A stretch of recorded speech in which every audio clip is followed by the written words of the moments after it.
and then they creep up in between the toes. Usually one doesn't feel them at first, until maybe at some point, especially when one arrives at one's destination, one sits down in the chair, one will feel a little annoying sensation. It could be between the toes. They're usually between the toes. Sometimes they climb up the leg. Sometimes even going as far up to the crotch. And then one feels a little annoying sensation there, and then one looks under the toes or on one's leg, and one sees a stream of blood. And then if one looks carefully, one might see, could be a few inches away from you, even a foot, there'll be something which is now swollen and fat, like a real fat worm, creeping away like an inchworm.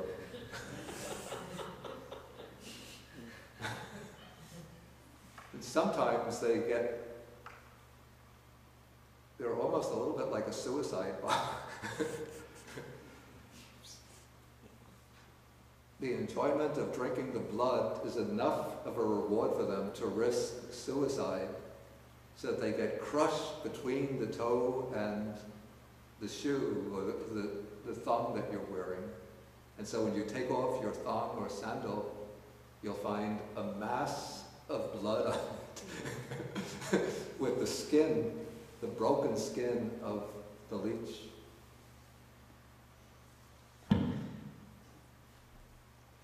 Okay, so these are some of the things one has to endure. Okay, but there are not only these different types of creeping things, but there's also ill-spoken, unwelcome words.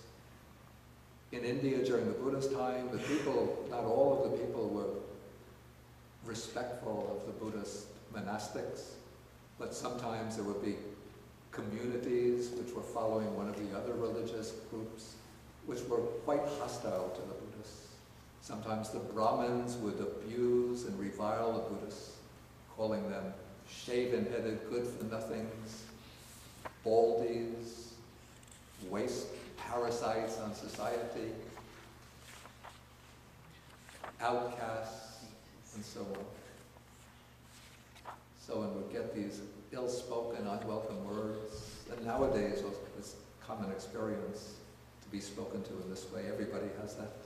And then come the arisen bodily feelings from illness, from travel, the natural pains of the body. Feelings arise that are painful, racking, sharp, piercing, disagreeable, distressing, menacing to life. And so one has to be able to endure those pains with patience.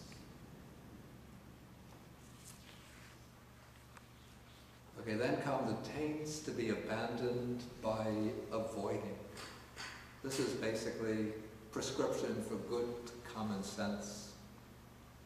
So here, reflecting wisely, the monk avoids a wild elephant, a wild horse, a wild bull, a wild dog,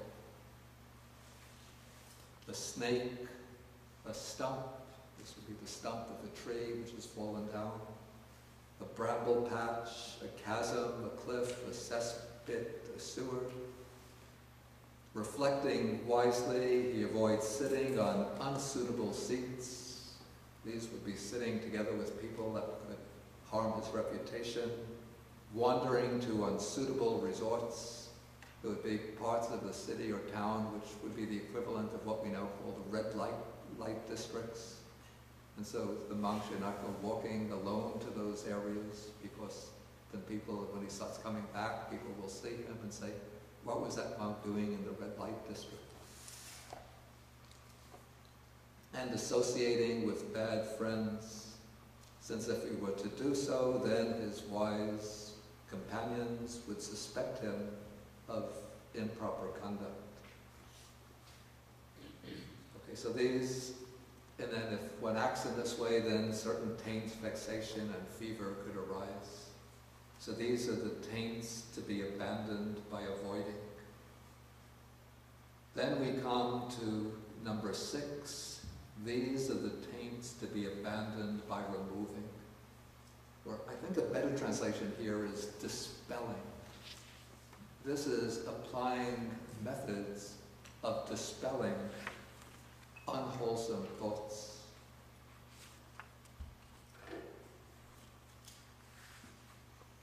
So what are the taints that should be abandoned by removing or dispelling? Here, reflecting wisely, the monk does not tolerate an arisen thought of sensual desire.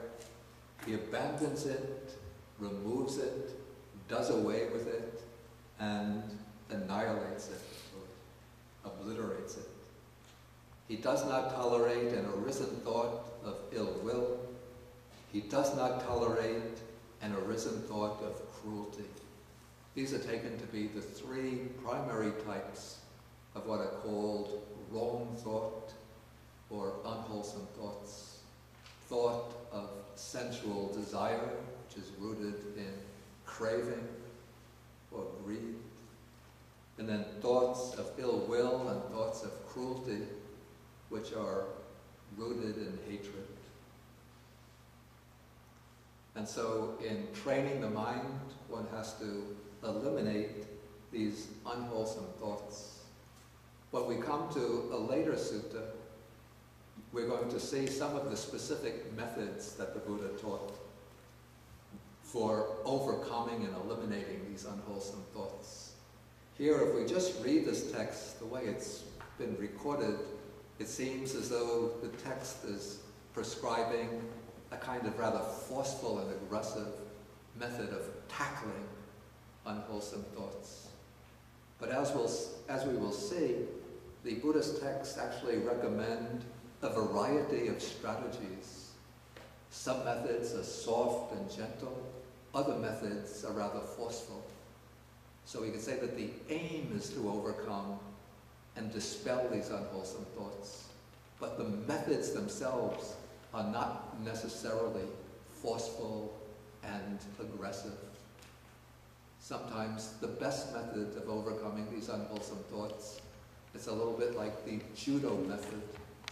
You know, in judo, they say, I've never practiced judo, but the master of judo doesn't use his own bodily strength and force to overcome his opponent, but he lets the opponent attack, and then he bends and yields, seeming to yield, in order to allow the opponent to defeat himself by drawing the strength of the opponent and using that to the opponent's disadvantage so that he overcomes his opponent.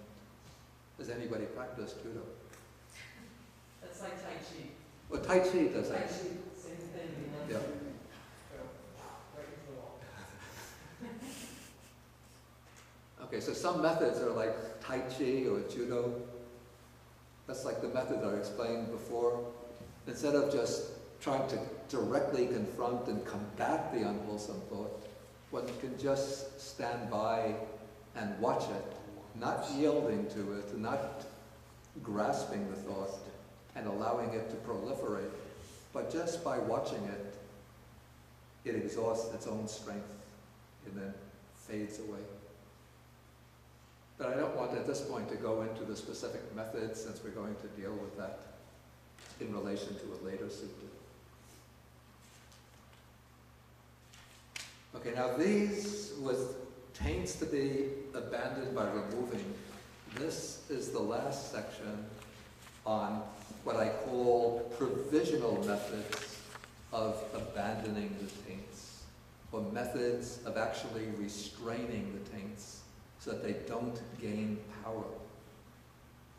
And so at this point I'll ask whether anybody has any questions on the sections from taints to be abandoned by using up to taints to be abandoned by removing or dispelling.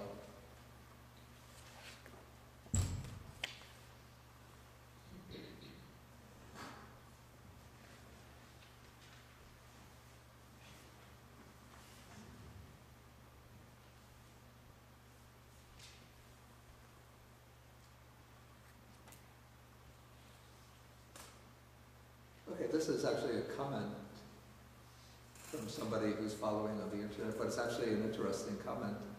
He says, using focuses on tendencies to craving and grasping pleasant things.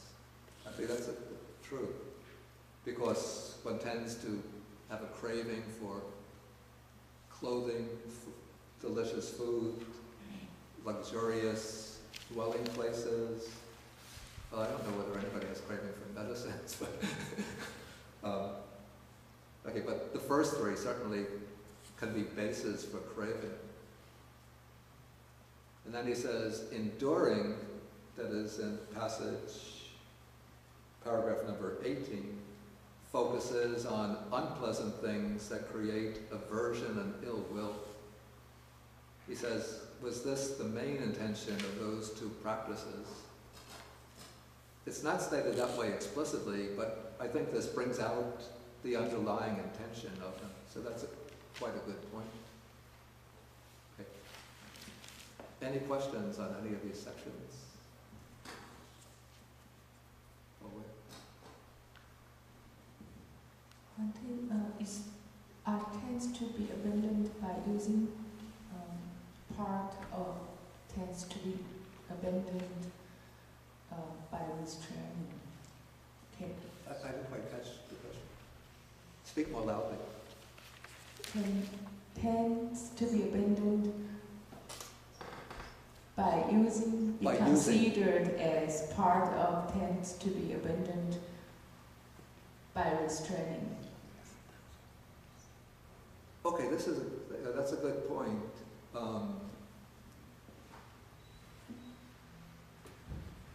Yeah, actually that's an interesting point, that there's some aspect of restraining involved in using, even though they're counted separately. But when one uses these things like the clothing, food, dwelling place, one has to restrain, the sensory attachment to robes can't be very fancy, but clothing, one has a kind of craving for beautiful, attractive clothing. Well, even there are some types of, I have to tell you, sometimes like monks have some obsession with robes of a particular color. Like, I want the mahogany colored robe. I don't want a robe which is sort of a little bit orange colored like this. And so if somebody offers a robe which is always sort of a brownish orange, no, I don't want this. I put it away and tried to trade it with another monk to get the mahogany colored. Or else the story about the alms bowl.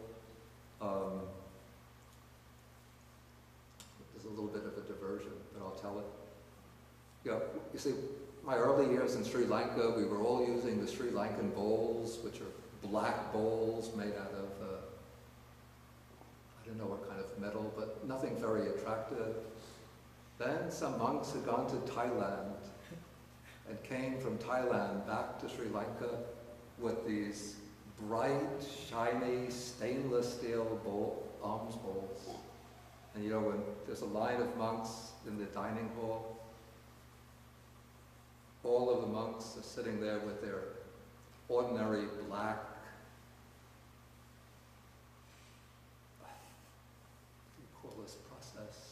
They take the bowl, they put oil over it, sesame oil, and then they put it in a fire to glaze it with a coating of burnt sesame oil to protect the metal. Yeah, so that's the Sri Lankan bowl. Then one monk who's been to Thailand comes, sits down maybe at the end of the line with this bright, beautiful stainless steel bowl, and then all the eyes go. And then monk B thinks, I have to go to Thailand. And he goes to Thailand and comes back with a bright, beautiful stainless bowl. And then nobody is satisfied with their black, glazed, ordinary Sri Lankan made bowls. And so now it's hard to find the old style Sri Lankan bowls in Sri Lanka. Everybody has the Thai style bowl. Okay, so one gets the craving for the beautiful things. And those are also things that one uses based on sensory impressions. So there is some degree of sense restraint involved in that. But probably because the things that are used are so prominent in one's day-to-day life that they're put into a separate category.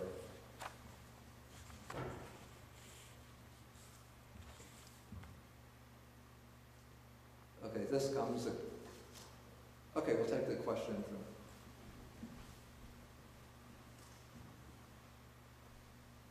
I'll take that one question, then I'll have to go on because I want to finish the sutta today. It seems like many things persist because one gives attention to them. Because one gets... One gives attention to them. One gives attention to them. Yes. And we think, in terms of particle physics, Yeah. Things come into being by merely being observed. Yeah. On this minute level, and they don't exist if one isn't observing them. Yeah. Yeah. At the same time, with observing one's obsession Yeah. with an object or an irritation or whatever, creates somewhat of a dilemma, because if one is focusing attention on it, then it exists. Yeah. But if one is not giving it attention, it doesn't exist. Yeah. Okay, that's an interesting point, but I think that point will become more relevant later on when we deal with the method of removing the unwholesome thoughts.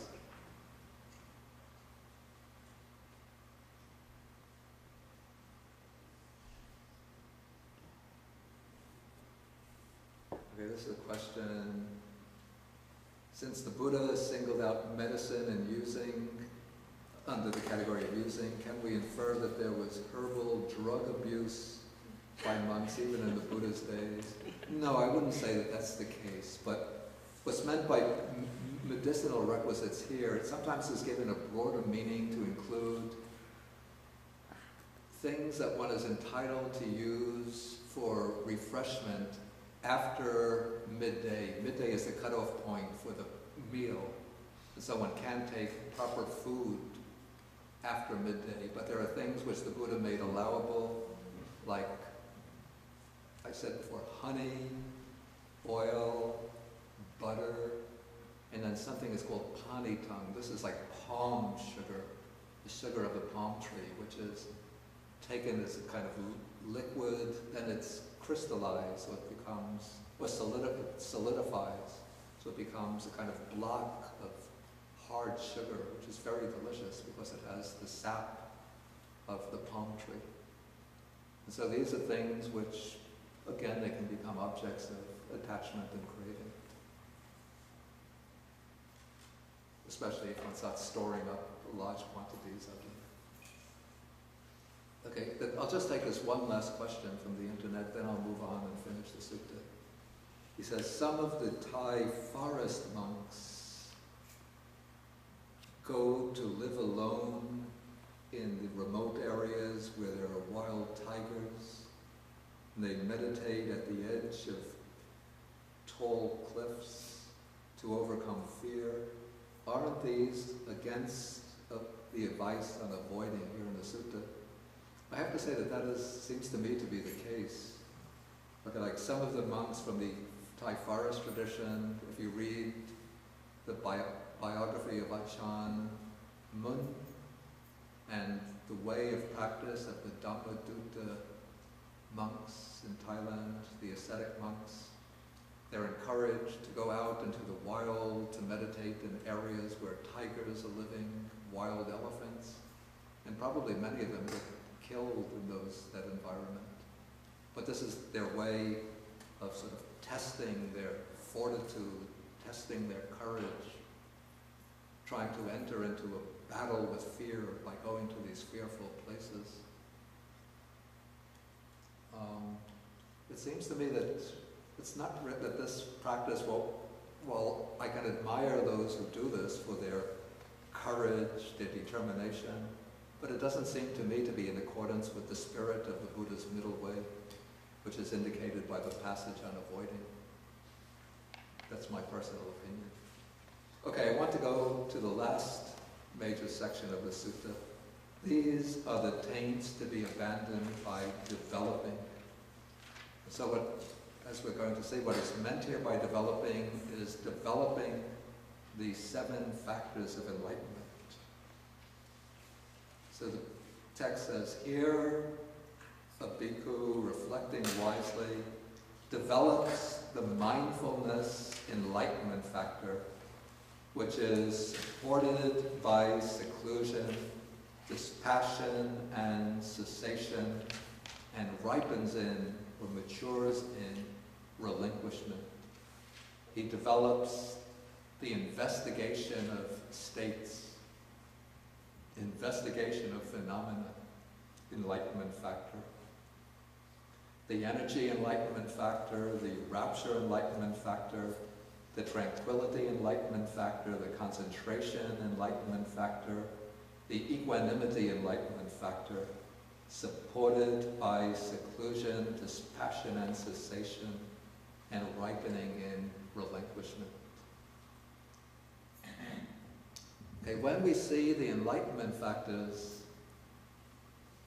described in connection with this additional phrase, supported by seclusion, dispassion and cessation, ripening in relinquishment, this seems to me to suggest that this is a fairly high level in the development of the enlightenment factors, a level at which the enlightenment factors have reached a fair degree of maturity.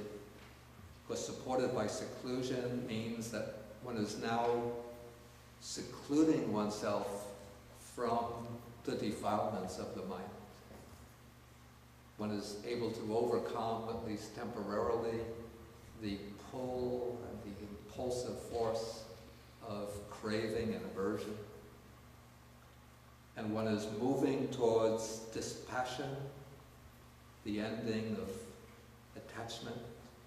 One is moving towards cessation, the cessation of all defilements and all conditioned existence. And this enlightenment factor has gained such power that it's ready to ripen in relinquishment, the letting go of all attachment. And so we have these enlightenment factors, 7 enlightenment factors, unfolding first with mindfulness as the starting point. The way I understand it, one begins with the 4 foundations of mindfulness, the 4 establishments of mindfulness. On this basis, one starts to investigate the qualities of the mind, to distinguish what is unwholesome, what is wholesome, removing the unwholesome, strengthening the wholesome.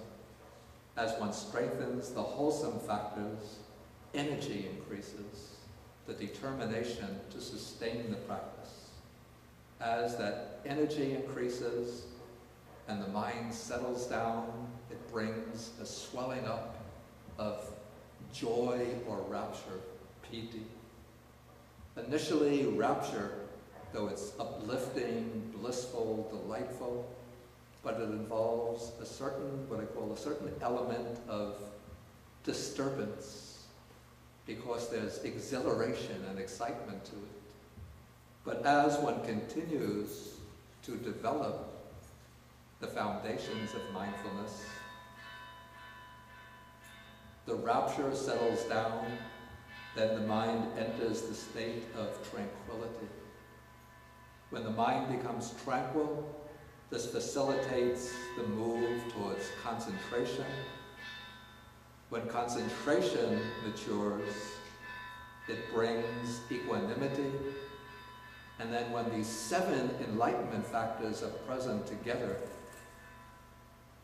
with the equanimity as the culmination, then one renews the investigation enlightenment factor, and that brings the arising of panya, wisdom or insight.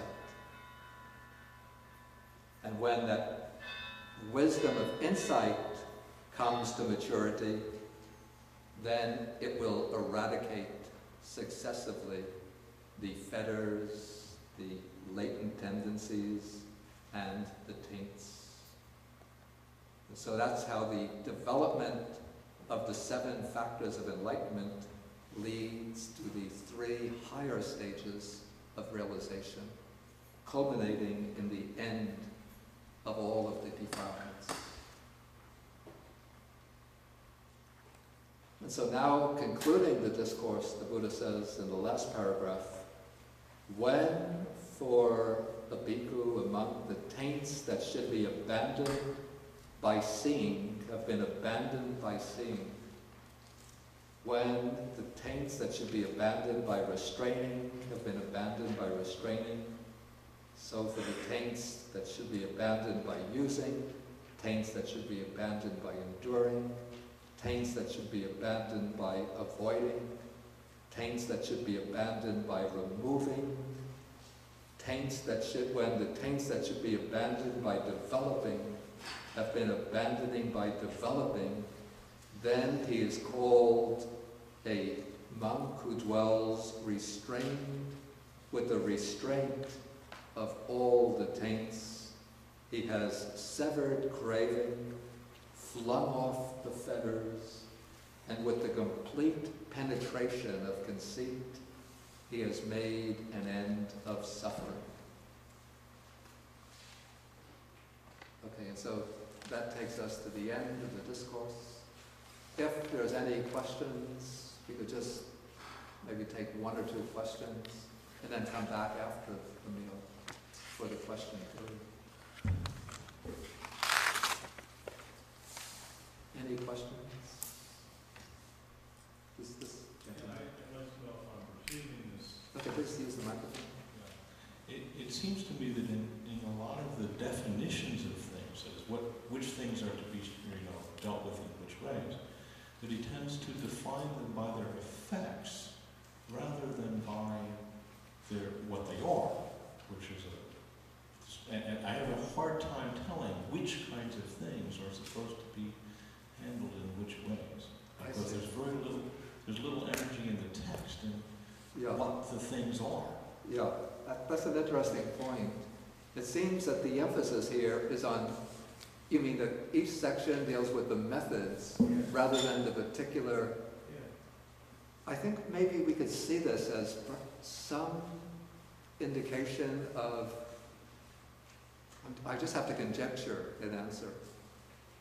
Maybe this can be seen as an indication of the pragmatic approach of the Buddha's teaching, that the Buddha is concerned with indicating the methods, and the practitioners will know for themselves what are the particular taints, vexations, and fevers that are to be eliminated by these methods.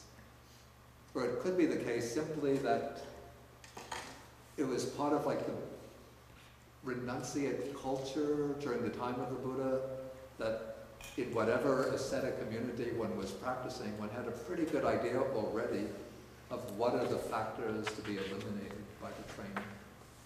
And so one knows what one has to overcome, but what is needed are the methods for removing these particular unwholesome mental states. But there are enough suttas in which the Buddha does explain the unwholesome mental states to be eliminated. And we will come to them as we go along. And so it could be that the case that we just can't take one sutta in isolation as though it were the entirety of the Buddha's teaching. But no doubt monks during the Buddha's time, whether monks, lay people, they would have been exposed again and again to different teachings of the Buddha. So they're a little bit like pieces of the jigsaw puzzle that one just has to put together in order to get the whole picture.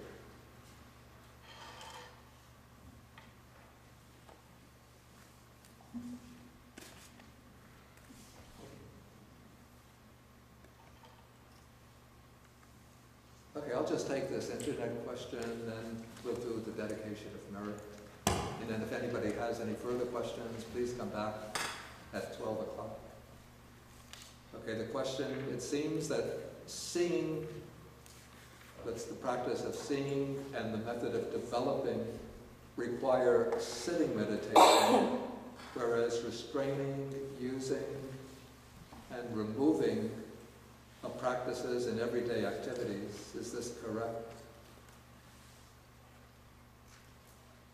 I'd say it's more or less correct, except that when we speak about developing the 7 factors of enlightenment, certainly a large part of the practice will be sitting meditation, but there's also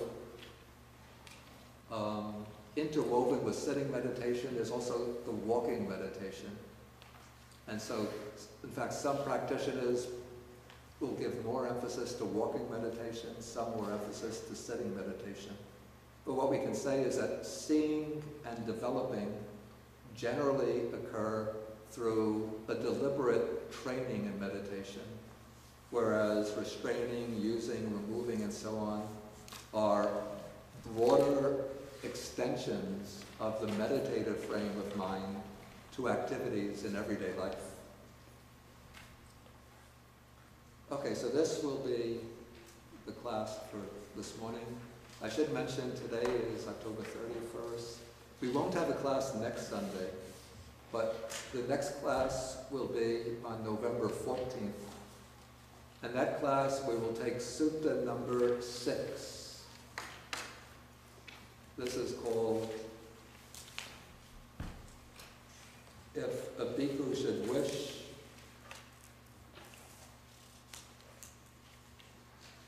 And this sutta will take us in through the 4 stages of realization, as well as some of the other advanced attainments along the path of practice.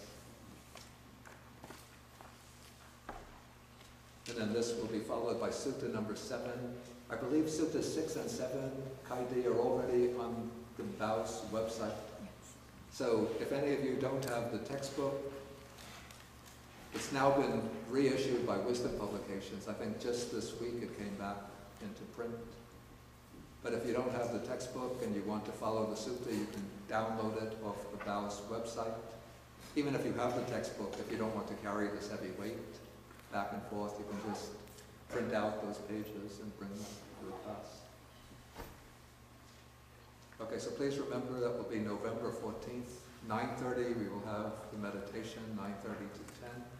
But please try to come exactly on time or even a little bit early, because when people start to sit and then the door constantly opens, closes, the creaking sound, it's a little bit like a dog barking.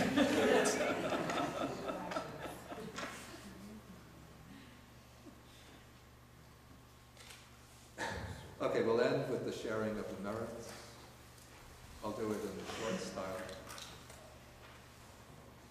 Akasata Chabumata Deva Naga Mahitika Punyantang Anumodipa Chirang Rakantu Sasanam Akasata Chabumata Deva Naga Mahitika Punyantang Anumodipa Chirang Rakantu Desanam Akasata Chabumata Deva Naga Mahitika Punyantang Anumodipa Chirang Rakantu Mankaram Eta Vatacham Hei Sampadam Punya Sampadam Sabbe Devanumodantu Sabbe Bhutanumodantu Sabbe Sadanumodantu Sabba Sampati Siddhya Bhavagupadhaya Vichihetato Etantare Satakaya Upapana Rupiya Rupicha Pasanya Sanino Tukha Pamuchantu Pusantu Nibutin